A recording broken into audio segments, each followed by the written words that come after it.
Hello, everyone. Welcome to Who Knew? We have a wonderful stage set up and presentation for you all today. As Resident Ann Archer will be interviewing Reverend Dr. Paige Chargois, who is a community activist who served for 14 years as the National Associate Director with Hope in the Cities and was tapped by President Bill Clinton to serve in his initiative on race, One America in 2000. So this program is going to be recorded and will be aired at a later date. We should have time for questions afterwards. And also, Paige has a wonderful display of some memorabilia and pictures in the back that you can look at after the program as well. They can take them, not just look at them. They're handouts, so they can take them. Oh, my bad. Y'all can take them. Woo, it's more than show and tell. Aren't we lucky? All right. Well, I will turn it over to Ann and Paige. All right. Thank you.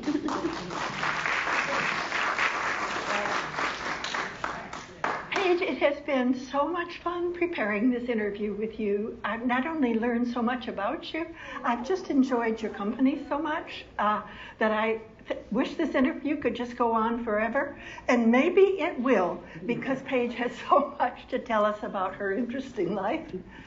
Well, I just feel that Ann has opened up not only this opportunity, but opened up the wonderful possibility of deeper friendship, and that's been such a blessing. We've gotten to know each other in a lot of ways in which we are similar. I won't tell you all those details yet. But we've had lots of laughs and have really grown not only to respect each other, know each other, but I think to love each other as well. Absolutely. And I'm grateful for this opportunity. So am I, Paige, so am I. And we will start by your telling us about your parents. All right. Well, as you can see, I had a beautiful mother. That's why I'm so lovely. I'm glad you laughed. Seriously, I have wonderful heritage and ethnic background through both of my parents. My dad, through my dad, I am part Native American and French. And through my mom, British and African. The beautiful thing about my story through my mom is that, and that's the Barham family in Southampton County, but my great-grandfather literally married an African woman, built her a house on his property. He already had a British wife, and he fathered children with his British wife. But for this African wife that he took on, he fathered 15 children with her, 12 of whom survived, one of whom is my granddad. And so Bingham Barham was my grandfather's name, and it was just such a beautiful heritage because my great-grandmother was never enslaved. So that's a precious thought in and of itself, and also for the heritage that I can enjoy. And so my mom is, her name is Blanche Louise Barham Lanier. Lanier is my maiden name. And of course, my dad is Early Lanier. It's spelled L-I-E, but that man would never let us be late for anything. His mother gave him the right name, Early. And so he was made a deacon or ordained as a deacon at age 19. And in essence, that's all I almost ever need to say about my dad. That defined him in every way. And so the beauty of his faith, the beauty of his faithfulness to the church and to the cause of Christ, it's just like a golden ribbon through my life. So that's my mom, Blanche. She was a nurse, and my sister followed in her footsteps as a nurse. And Mom had the great joy of telling people, oh, I have two daughters, one who takes care of the body and one who takes care of the soul. And of course, my dad, when he moved up here to Richmond from Southampton County, within about a year or so was hired by Reynolds Metal Aluminum Company at the Metallurgical Research Division down at 4th and Canal. And that's where Dad worked until he retired after 31 years with Reynolds Metal. So gave us a great life together. Now, the other side of your dad is that he was an American Indian in his heritage, right? Yes, we're part of the Nottoway tribe, and that's a part of the Iroquois nation. And so the Nottoways are down again in the Southampton, Cape-Run area, Cape-Run, Cortland area. And so, yeah, we're part of the Nottoway tribe.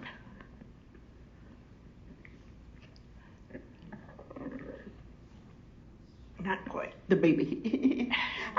The picture I flashed up by mistake and this picture kind of go together. So tell us the story of both of these pictures together. Okay.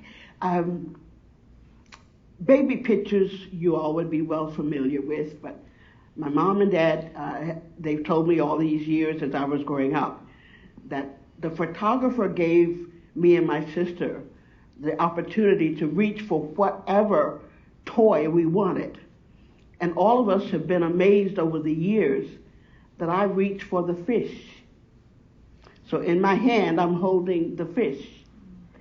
And to grow up to feel a divine call upon my life to enter ministry, to grow up in essence to become fishers of human beings for the cause of Christ is quite chilling in some ways, knowing that there was evidently something that I felt or thought even as a little baby, a little child, that fish was significant. That fish, I was attracted to it. So however we want to think about that, I just see it as a divine connection. And beautifully as well, well, I shouldn't say beautifully, not the first part. When I was around 4, I suffered from a lot of earaches. And one night, my mom, my dad, and my sister gathered around my bed, so concerned because the earache was so bad. And I remember saying, if I could just remember my prayer, my earache would go away. At 4 years old. At 4 years old. To have that level and quality of consciousness of not only a God, but a God with power and the compassion and love who could take away my earache as a child. It's still a beautiful moment for me as I think about them standing around my bed. So that's me and my sister. Her name is Edith, and that's the only sister I had, and she's the one that grew up to be a nurse like my mom, like our mom. Now passing on to this connection. The two main things, responsibilities for ministers is to serve and conduct two basic things in church life. That's communion and baptism. And so I had served in ministry probably more than 25 years before I was called to First Baptist Church in Franklin, Virginia, to be their pastor. The beautiful thing was they were quite ready for a female preacher because they selected me over 31 males. But when I got there, I realized they were not quite ready for a female pastor. And there is a significant difference between the two. But I served there for 2 years, and this was the wife of a family that came and joined us there at First Baptist Church. And her husband made the statement when they first joined that they had visited several churches in Franklin area, but they found that our church, where I was pastor, was the warmest of them all. And that's just still such a blessed memory that I have. And of course, both of them are baptized. He actually came from a Jewish background, and she came from a Catholic background. So it was very, very precious and very special that I could baptize them both together. Yeah. Now we're going to go back a bit and hear about what these are your Indian cousins? These are my cousins, two of my cousins from the Nottoway tribe. He is one of the premier dancers reflecting the Nottoway movement and he was actually, he actually danced at the inauguration of our previous governor. Northern. Yeah, Governor Northern. And so we just excited, and this was at our powwow. We have a powwow down in the Southampton area every year in the fall, usually in September, mid-September or so. And so this was about 3 or 4 years ago that I was there at that particular powwow, and I've been a number of times. But that's part of some of the symbols of the Nottoway tribe. Now we're going to go back to when you were about to enter junior high school in about 1955? Yes. And tell the story tell us that story. It's amazing. My mom and dad were quite active in the PTA, and for that reason, I think that could have been part of the reason anyway that I was selected to be one of the children to integrate the schools of Richmond. We literally were trained and oriented. We were kept after regular classes. I was at Benjamin Graves Junior High School is what we called it at that point, not middle school, and right there at First and Lee Street. And so we were taught how to conduct ourselves when we would be walking into the school that we were going to integrate. And those who were orienting us said, people might spit on you, they may throw rocks at you, they may call your name. But whatever they do, you don't need to respond in kind. And those who trained us, I wish I could remember their names, because I certainly would honor them greatly. That put a piece of, steel in my spine. The training and orientation that they gave us as to how to behave, how to conduct ourselves in such horrible situations. The beautiful part coming on down a few years is that about 3 or 4 years ago, I was invited to come to Chandler High School. I should go back just a little bit, because when I was first appointed or asked to be one of the students to integrate the school, which was Chandler Middle School at that point, we lived on North Avenue, and my dad literally took me by the hand, walked me up from North Avenue up to the boulevard, and that's where the Chandler Middle School was. And we turned the corner, but racially we were not allowed to enter the school. So Daddy could only stand me right there on the sidewalk at the steps and say, this is the school you will be going to in the fall. Because we were hoping that everything would have been settled by then. But of course, as we all know now, it took several years, of course, before the Supreme Court made its decision. And so by that time, I had actually graduated into high school. So though I was one initially selected, I was not one who actually walked into Chandler to be able to integrate it. But coming back to what I started now, 3 or 4 years ago, I was asked to render a speech during the Black History Month, one of their events.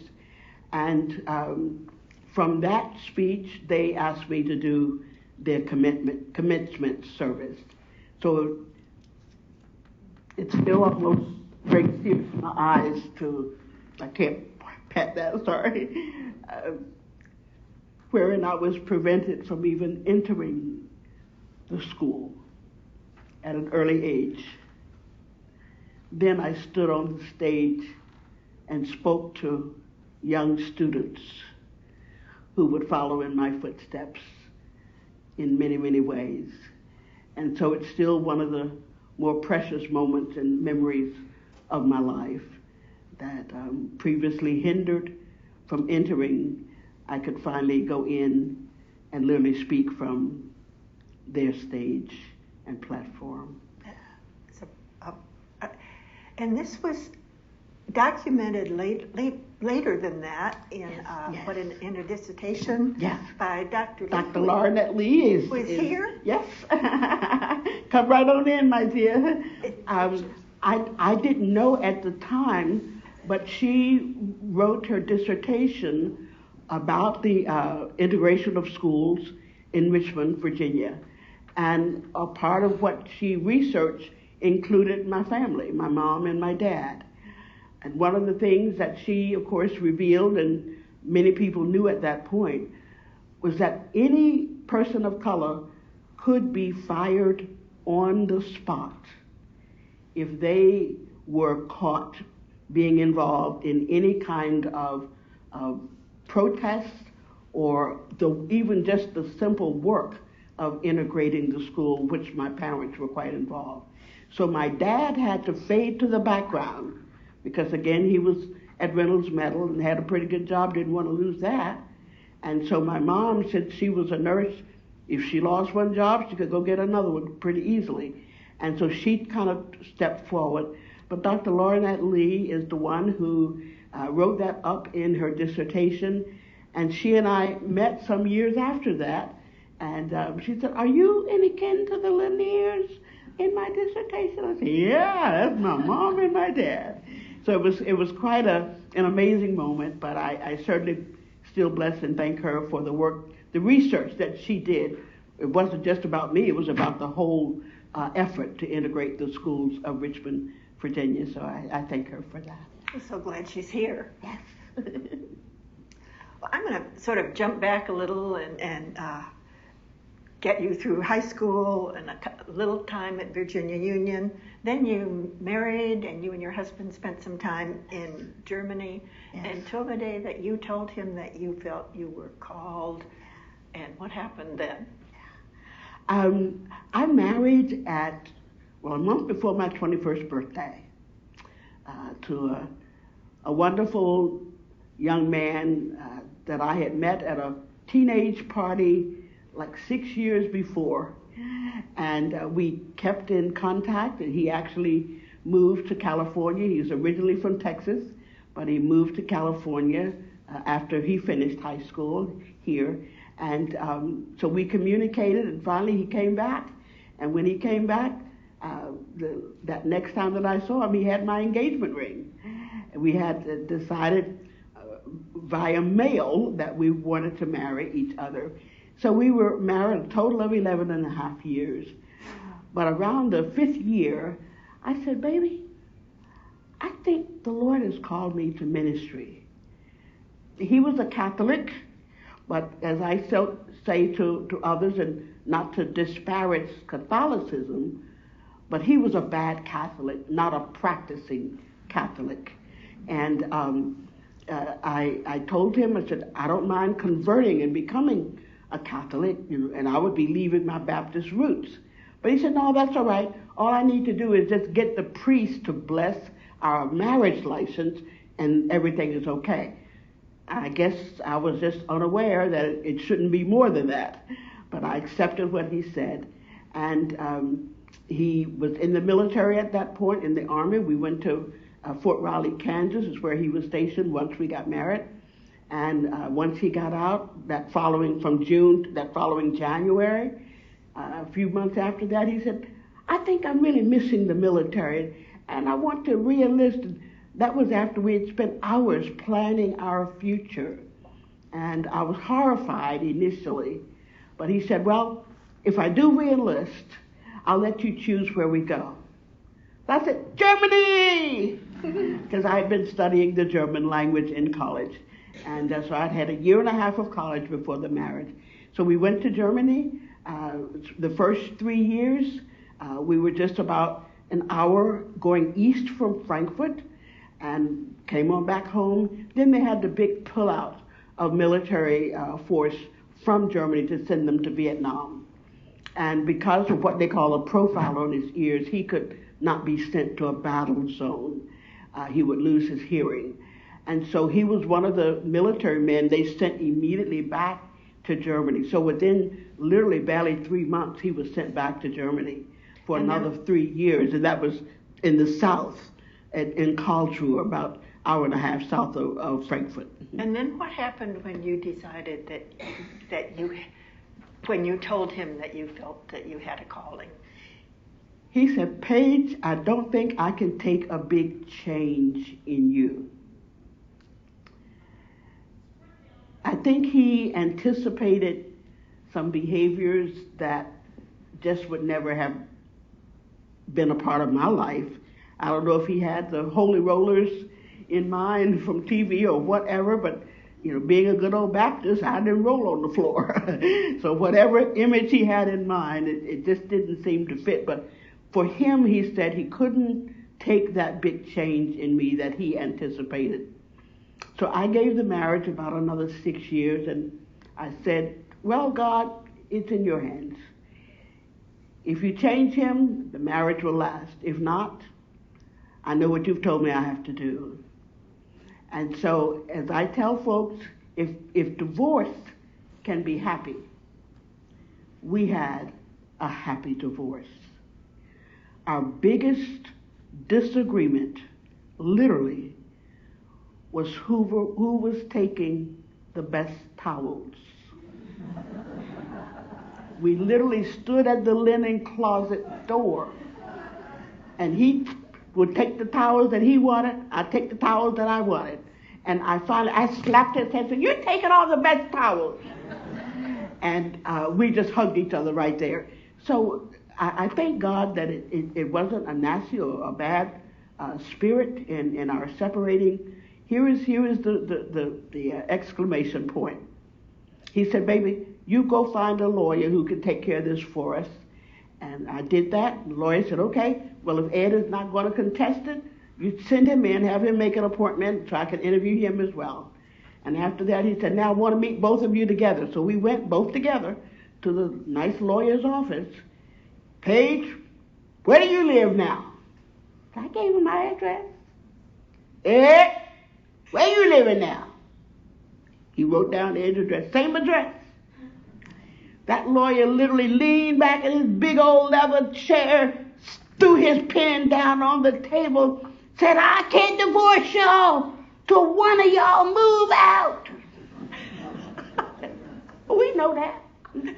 But it was like the 15th of December, and Ed's new apartment, wasn't going to be available to him until the 1st of January. I didn't see no need in kicking him out. I was still cooking his rice. He was a Geechee boy from Texas. And so, anyway, we made it through that, and we separated. We had several pieces of property. We divided all that, sold all that, and settled it up between us. So I'm sure others are already aware that every divorce doesn't have to be mean and nasty. So back you came and finished college and applied to the seminary in Louisville. Yes. And had 3 strikes against what you wanted to do. Yeah. And they were? Well, first of all, I was female, going into a very conservative seminary, the Southern Baptist Theological Seminary in Louisville, Kentucky. Secondly, I was divorced. And thirdly, I was a woman of color. And so each one of those realities became a challenge. I was accepted, of course, academically. And they said to me in the initial interview, why is it that you want to enter the Master of Divinity program? That's the male pastors. That's what they choose. Because they had anticipated, with me being female, I would choose either the Master of Religious Education or Master of Music. I mean, that's what females do, right? Well, I said, no, I want the Master of Divinity. And we got over that hurdle. And then one of the, it was my Hebrew professor, he said to me in class, or not to me, said to the whole class, before Martin Luther King came through here, we could leave our doors unlocked. So I'm sitting on the front row and I'm looking at him, and my mom and my daddy, y'all already saw them. They taught me some pretty good manners. You don't go up against somebody in their own house. That was his classroom. So I said nothing in response, no retort. while we were in the class. But when he got outside that classroom, I said, "Sir, what were you trying to say with that comment?" And he said, "No one person should take it upon themselves to change the world." Do you all get the contradiction in that? Holy cow. I mean, from Jesus Christ on down, can you get that? And so at any rate, what he didn't realize is that about a third of his Hebrew class, our next class was ethics. Glenn Stassen, pretty famous name. His father was, I think, a senator or something, Senator Stassen. And so Glenn Stassen was teaching ethics. That was our next class. And that Hebrew professor became the topic in the entire ethics class, which of course spread across the entire seminary. So at the end of that semester, it was my graduating semester, he decided that he would not turn in my grade. I was in line, in the graduation line, ready to march into the auditorium at the seminary. My family members and friends were already seated in the auditorium. The people in charge of the graduating class literally had to come and pull me out of the line because they did not have my grade for that one class, because that professor had refused, based upon that comment and all before, he refused to turn in my grade. I called the provost and everybody else that I could reach. I said, "I don't care if he gives me a 0 or an F for that one little exercise that I was late in turning it in." I said, "But he got it. And even if he gives me a 0 for that, I still passed his class. I already had an A average, so there's no way that he could fail me. So why in the heck doesn't he turn in the grade?" It's as simple as that.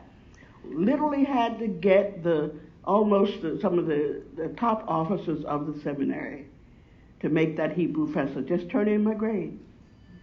In less than 10 minutes before we were marching in, they finally got the grade and put me back in line. So that was just one of the hellacious moments that I had to undergo there. And that was connected to being not only a person of color, but someone who was determined to change the whole darn world as best I could. So I think he knew that.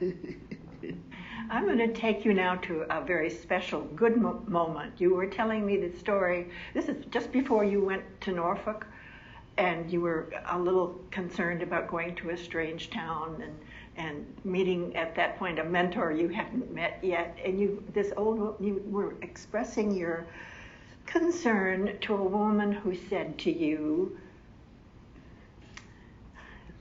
a very senior lady, her name was Gertie, and she had literally been in the military in her young life.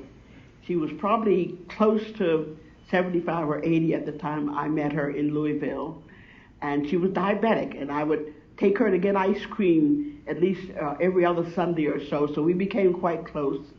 And so when I got this assignment for the internship out of my seminary degree program to come to Norfolk, Virginia, I knew Virginia and I knew about Norfolk, but I didn't really know anybody there. I maybe had one or two relatives in Norfolk area. And so when I got that assignment, I was happy that it was that close to home, but I was a little bit leery of the person that I would be serving with. And he was from Tennessee, or he was born in Tennessee, and the area of that state I knew at least had a few ultra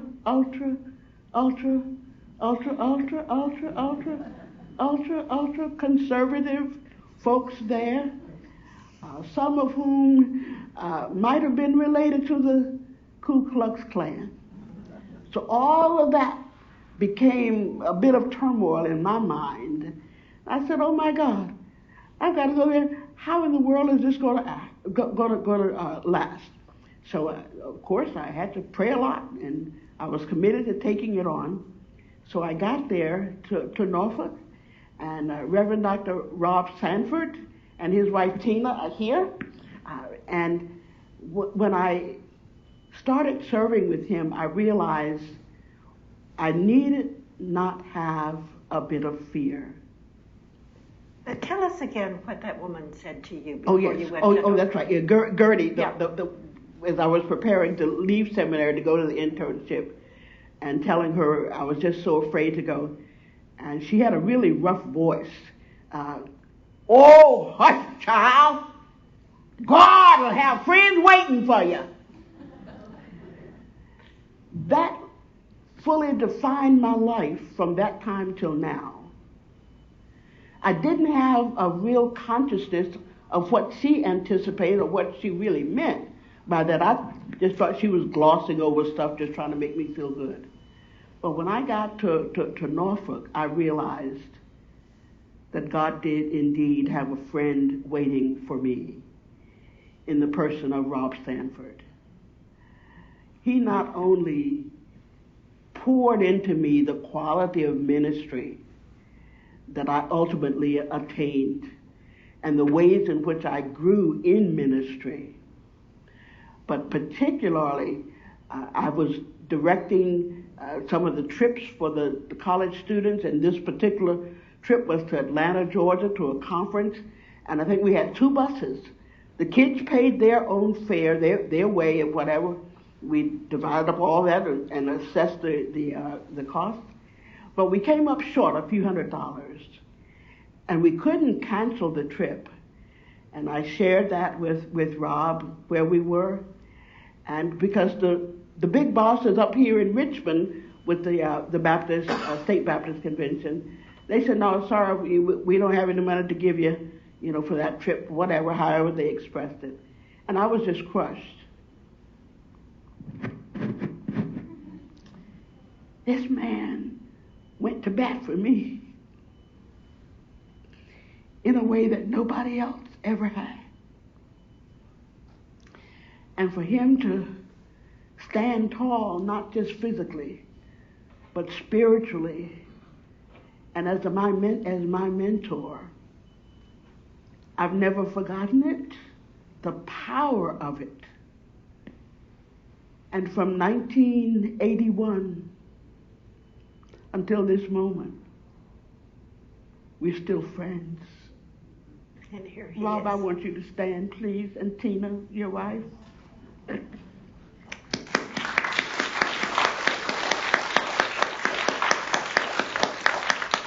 If there's any quality in the ministry that I offer, I can lay much of it at the feet of this man right here.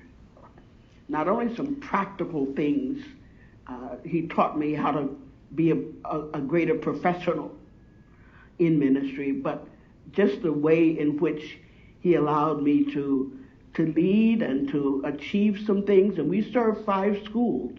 Our office, the Baptist Student Union office, was at Old Dominion University, but out of that ministry, we served Eastern Virginia Medical School, Tidewater Community College, Norfolk State University, and Virginia Wesleyan College. All 5 of those schools were within the purview of our ministry.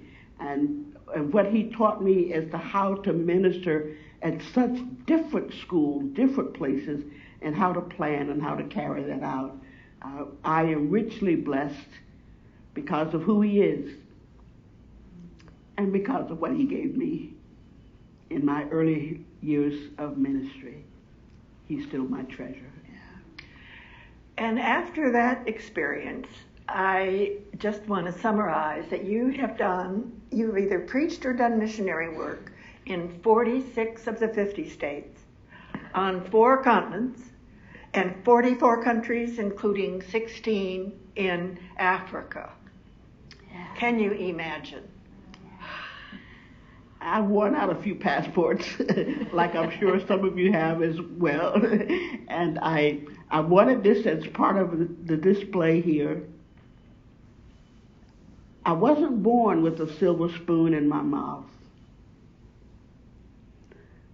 but I believe that God gave me the world on a golden tray. I had no idea in childhood or even young adulthood that I'd go hardly anywhere outside of Virginia. But I did.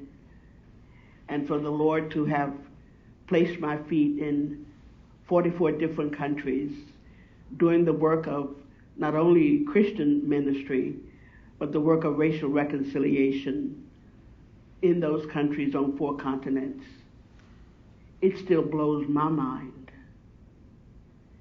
It's probably almost as difficult for me to just take it all in, but it goes right back to what Gertie said to me way back in 1979 when I first met her.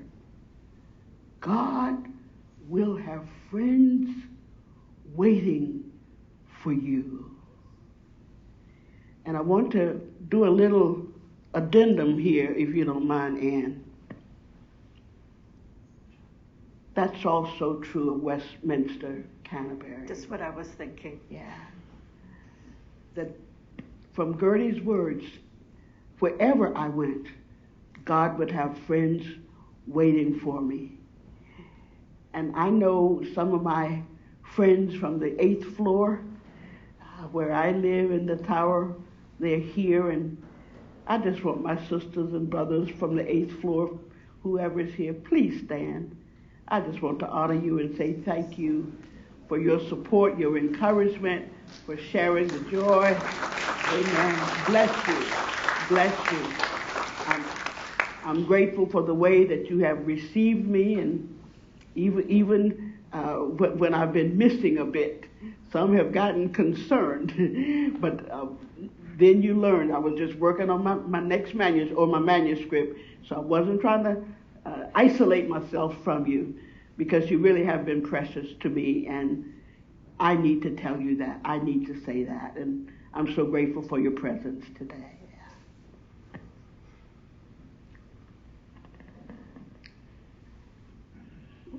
We're now going to move to this, and I'm also going to show the next. No, the next. And Lord knows where we are now. Help. Jordan, what have I done? The technical savior.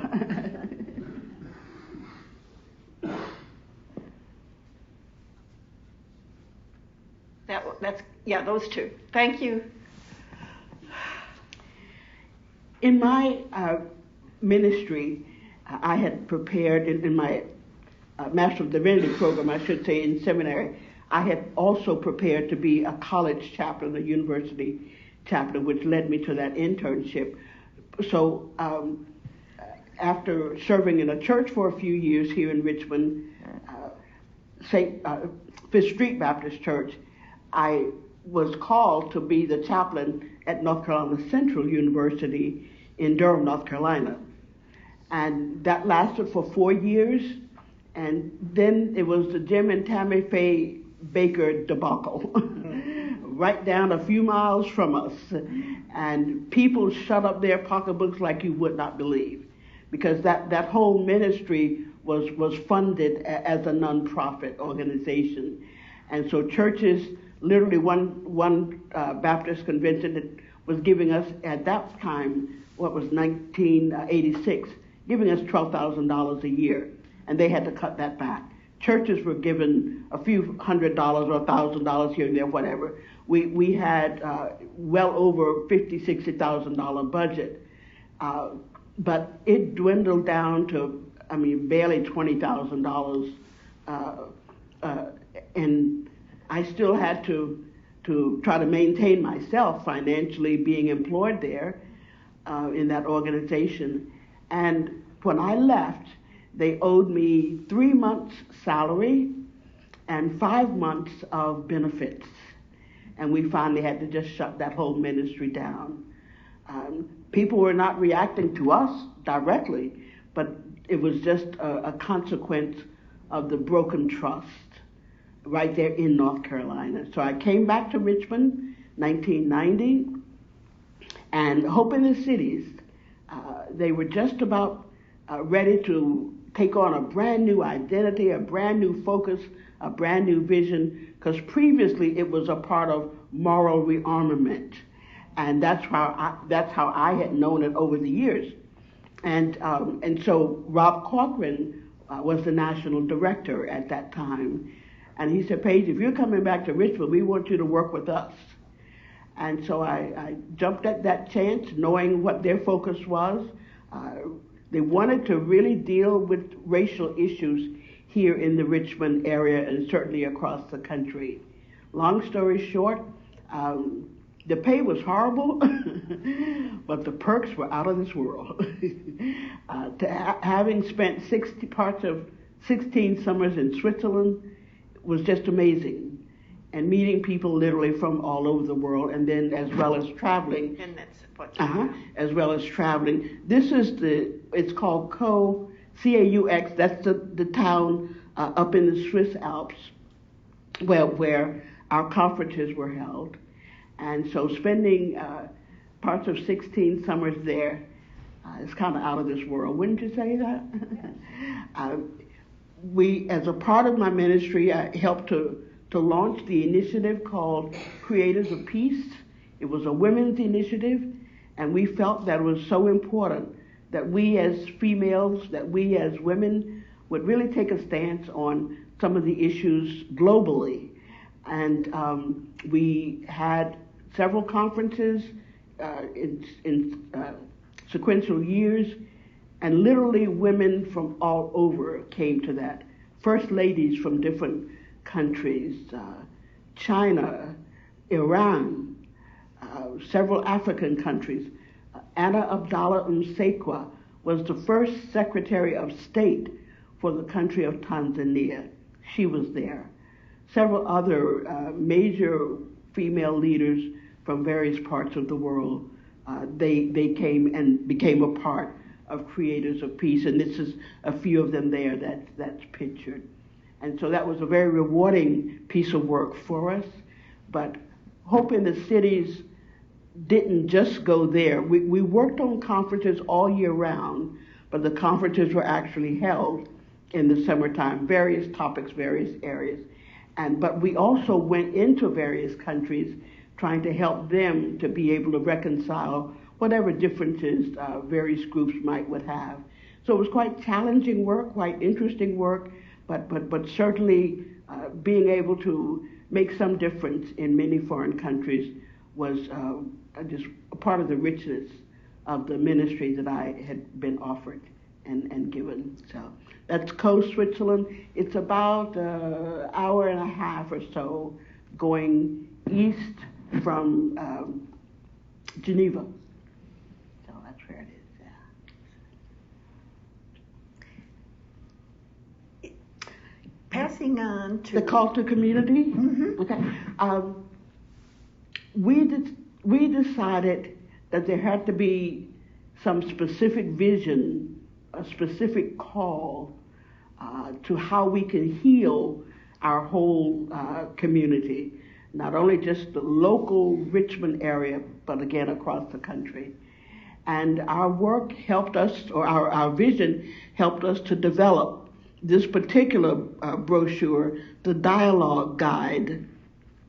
We created that, and at least up to that time, I had not heard of the phrase safe space until we launched this.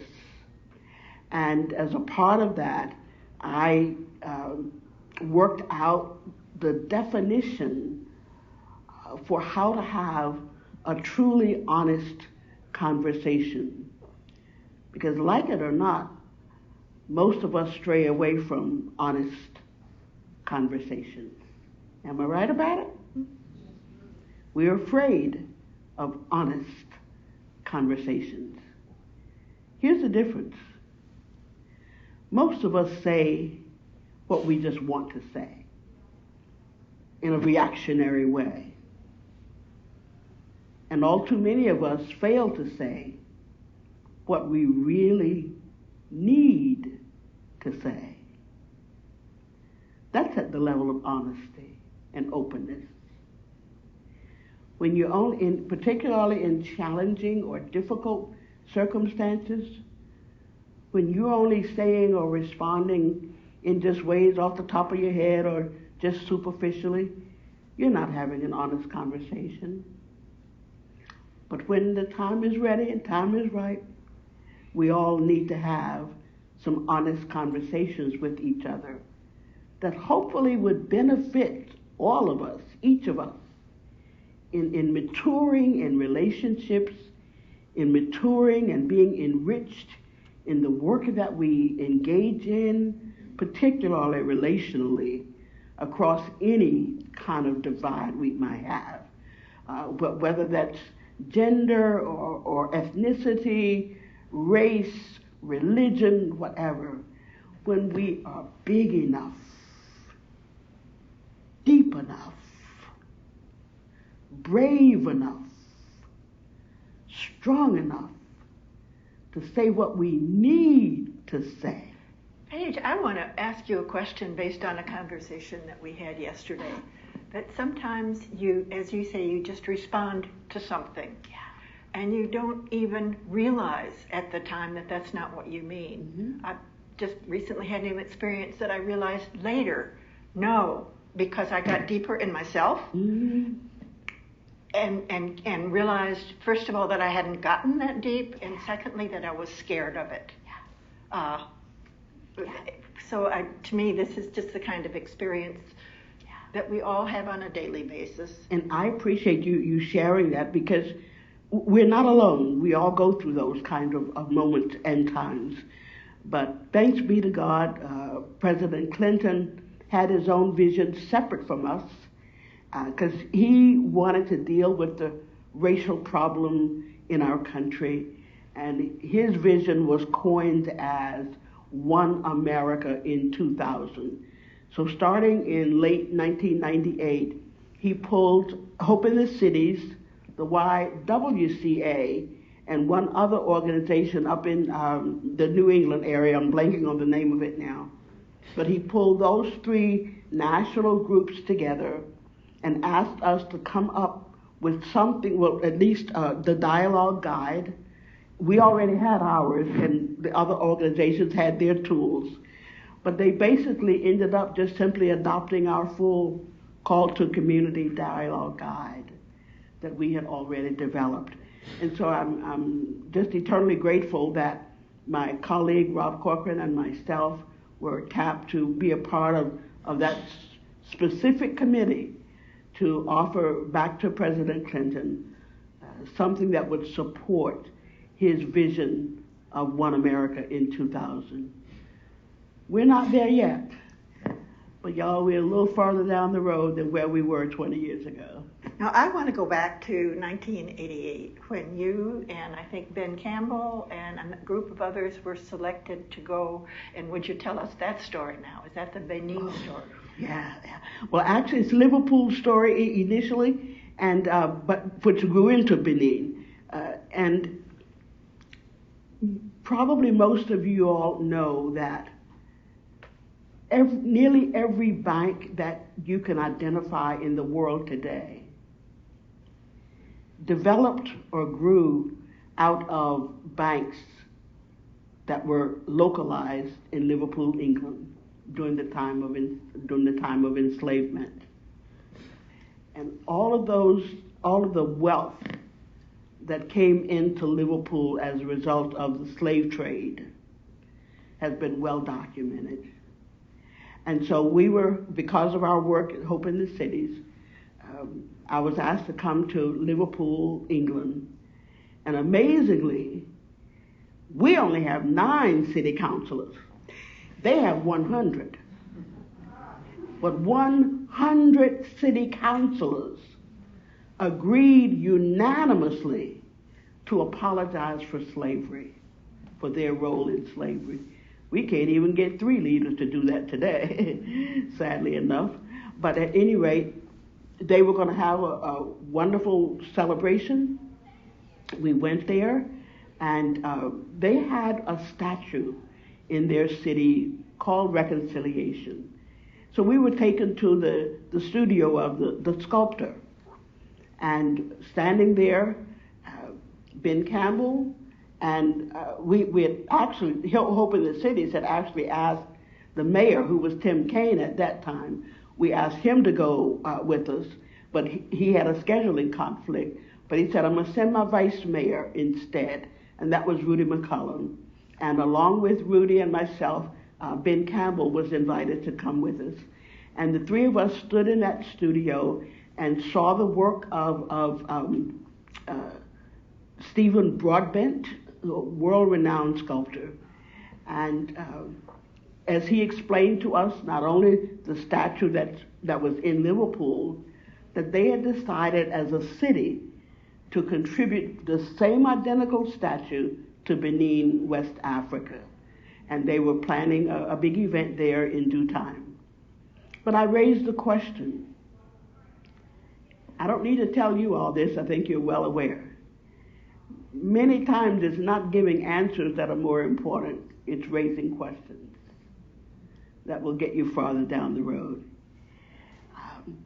And I stood there listening to all that he had to share. I said, well, you only have that statue on 2 continents that were involved in the slave trade. That's just 2 legs of the slave trade. But the slave trade was triangular. Africa, Europe, and the Americas. So I raised the question, what about getting one of those statues here in America? And literally, I'll be honest with you, I didn't care which part of the Americas it ended up being, South, Central, or North America. But because of the work we had been doing with Hope in the Cities, they decided that they would rather have the statue here in Richmond. I brought that back to the Slave Trail Commission where I was serving at the time. They unanimously approved that idea. It took about 9 years, 8 or 9 years, for all of the funds to be raised. Delegate Dolores McQuinn raised monies for that statue. It's right downtown at 15th and Main. Mm-hmm. Hope you'll pass by there sometime soon. How many people have seen it? How many people have... Yeah. It's there because of a simple question that was asked in the studio of the sculptor. And when we installed that statue, we brought Stephen here from Liverpool to be a part of the celebration. And it was just wonderful to see him and to have him see his work planted on the 3rd leg of the triangle of the slave trade. Now, I want to take you back to 1993 and the Hope in the Cities conference that was right here in Richmond, and the walk through his, and the people who were involved. This is a later photograph actually at your house, but these were the people who were involved. Tell us about that. I was amazed coming into Hope in the Cities to work full time of some of the world leaders who were already involved, one of whom was and is the son of Mahatma Gandhi, and that's Rajmohan Gandhi, and he's the one to my right there. And so he had already been to the States, our 1993 international conference that was held here in Richmond. He was our keynote speaker. So we brought him here for that event. But later on, another year or 2 after that, he was coming back to the States. He said, Paige, this time I would really like to meet a civil rights leader. I said, no problem. We got a couple of those right here in Richmond. So I set up the time and the event where not only the grandson of Mahatma Gandhi, his name is Rajmohan, but also that's our former mayor, Walter Kinney, but then also on what, well, just behind me, the Oliver Hill. I had Oliver and Raj Mahan to sit facing each other and engage in conversation about the challenges they faced, the feelings that they experienced when they were in such crucial moments. Remember, Oliver Hill was the one who helped to argue before the Supreme Court about integrating the schools of the whole country, which started, of course, here in the Virginia area, if I remember correctly. So he had literally participated in that whole process. Raj Mahan had been a part of politics and serving his country in India for many years. What we didn't realize is how nervous, afraid, and challenged they were in their given potentially powerful moment of changing the world. And so to have those two men talk to each other, I had about 40 people in my house just viewing them. We were not a part of the discussion at that point. It was just the two men talking to each other of what they thought, what they felt, how they acted or reacted in those powerful moments. And little would we ever have thought of how nervous they could have been or they were in such high moments. But we were like voyeurs on their experience of how they richly, deeply, and greatly literally helped to change the world. So that's Oliver Hill, now deceased, and of course that's Raj Mahan Gandhi on the other side, and Walter Kinney, also deceased. Tell us more about Benin. Yes. As a result of my having gone to Liverpool and there having bequeathed or given or donated the Statue of Reconciliation also to Benin, it was just the next year, I believe it was, I think that would have been 2001 if I'm not mistaken, that the president of Benin, Matthew Karakou, he decided it was time for African heads of state to apologize for Africans, some Africans, to have sold other Africans into slavery. That's an idea I had fought against much of my adult life. I had heard it more so as an accusation rather than a statement of fact. And what we did realize is that it actually did happen. And one quick example, there was one tribe, one king that in Africa who was becoming so wealthy that another king a little ways away wondered, where's he getting all this money from? Where's this wealth coming from? So he sent his daughter down to the king that was becoming so wealthy to marry into that tribe and find out how he was getting so rich. And once she came back to her dad eventually and shared with him the story, well, he's selling Africans to the British.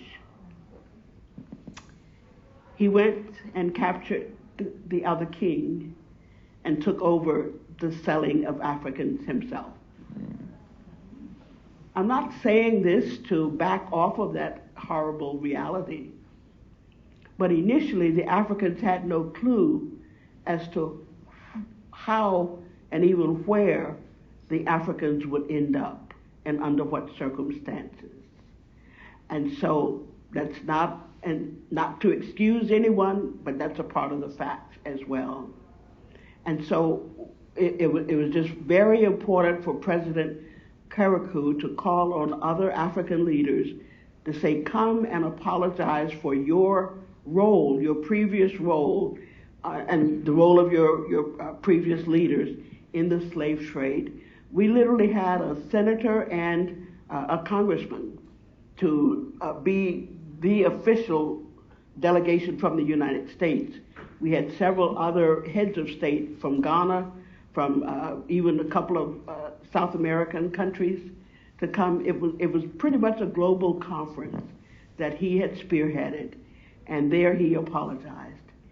One little aside, we tend to think whether it's our Civil War or war anywhere or even the slave trade, we generally think of the male's role in that. But my sister girls, we are part of the same problem. You would be amazed at the roles that many women have played in some of the most heinous events in our world over the years of history. And so for that conference, I realized all of the speakers had been male. And when we were near, you'll see an article back there that we were standing at the gate of no return. Our gathering was there at that point. And I said, I'm sorry, but I must stand and make a point here that I've not heard from a single female about this history that we are addressing. I said females also played a part. And it was later than that I was told the story that I shared with you a moment ago. And one young African woman got up from her chair, probably about 20 feet away, and came running down the aisle, crying, screaming, and fell at my feet, hugged my knees, and apologized like you wouldn't believe. Not that she had a role, but on behalf of women who had played a role in some of the most heinous parts of our history. And so it's important that we not just look to men. They certainly have done their share. Right, Dr. Bob? But certainly we too must share our own responsibility, not only for what has happened, but how we still need to step up and change the world. At this point, I'm going to enter Paige's so-called retirement, because since you retired is probably not the right word. A misnomer. But you have been writing books, and I happen to know that at 1:29 last Friday, Paige sent the finished proofs of your third book, which is about lightness and dark in the book of Job, to the publisher as of last Friday. So this book will be available, hopefully, according to the publisher, by the end of the year. Yes. And before that, you wrote two other books, including one about women in chapter 8 of Luke. Yes. Yes. Do you want to tell us? We're short of time, but tell us a little bit about Luke. I'll speed it up, I promise. Most of us have been told in our years in church life that Jesus Christ did not have female disciples. Well, Luke says he did. And that's the Gospel of Luke, chapter 8, those first 3 verses.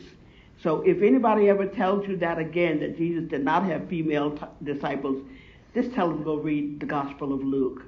And in the Gospel of Luke, those 3 verses, Luke declares, and Jesus took with him certain women, Joanna, Susanna, and Mary Magdalene, and others, he adds, out of whom they shared, or out of their own means, or with their own means, they provided for the ministry of Jesus Christ.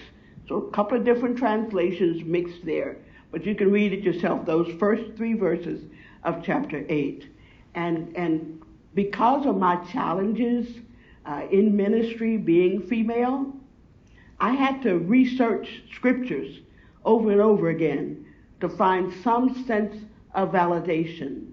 And when I discovered these particular 3 verses, I danced around the room, at least mentally and emotionally, that here was the validation I needed to say, yeah, whether you folk like it or not, Jesus did. and if you want to disagree with somebody, you go take it up with him. Because I is a certain woman. But anyway, I wrote, on those 3 verses, I wrote 12 chapters. Because those are some pretty potent verses. And in the book, here's a kicker for you. I reread all of the Gospels again with one question in mind. Why is it that the women could stay at the foot of the cross and the men could not? Think about it. It's a very timely question. Absolutely. This is Holy Week. The men declared, and all of Christianity has declared since the days when Jesus was here on the face of the earth, they've declared, oh, the authorities were after us. They were going to kill anybody who had been with the Lord. Well, just flip over and take a moment and read the book of Acts, where Paul says that not only did he have the men killed who named the name of Jesus Christ, but he had men, women, and children. So again, why is it that the women could stay at the cross and not run away when their lives were in just as, or their lives were threatened just as much as the men? I discovered through researching again those 4 Gospels in our Bible, not a single male disciple had ever experienced in their own being the power of Jesus Christ. They had seen Jesus heal other people, from blinded eyes to broken limbs, whatever other diseases, feeding 5,000. But there is not even a single instance in the Gospels where the men had experienced that power in their own bodies or being, and the women had. And so even Luke in those 3 verses said these were women that Jesus had healed, out of which he had cast demons. And there's another phrase that he uses. But these women that Luke named, and he said, and others, had literally experienced the power of the Lord in their own being in ways that none of the male disciples had. So that's not to put the male disciples down. It's a statement of reality. Check it out for yourself. And so that also helped me to understand how important women are to the life of the church. And I'll truly hurry with this. I had the chance to attend one Lambeth conference, which is where the Episcopal or Anglican bishops meet, but every 10 years, I believe it is. And I happened to be in London at the time, and they were on the TV, and I got to go to that. I'd never heard of that. So my host and hostess, they got me to the Lambeth conference, and that was the year that they were debating whether or not they should ordain women as priests and or consecrate them as bishops. And bishops like Bishop Tutu was there. And there were 2 other African bishops particularly who spoke. And one of them said, if we ordain women as priests, the men will build their altars at home. I'm going to call this to a halt because we're kind of running out of time. But I think that you... Can I give that one last sentence? It's just one word. The next bishop got up and said one word. Hogwash. Ta-da! All yours. Hogwash. Well, after all the information, after all the richness of Holy Week, is that the right word to end with? I don't know. But this is Paige. Thank you so much for sharing so much with us. It's been Thank you. Incredible.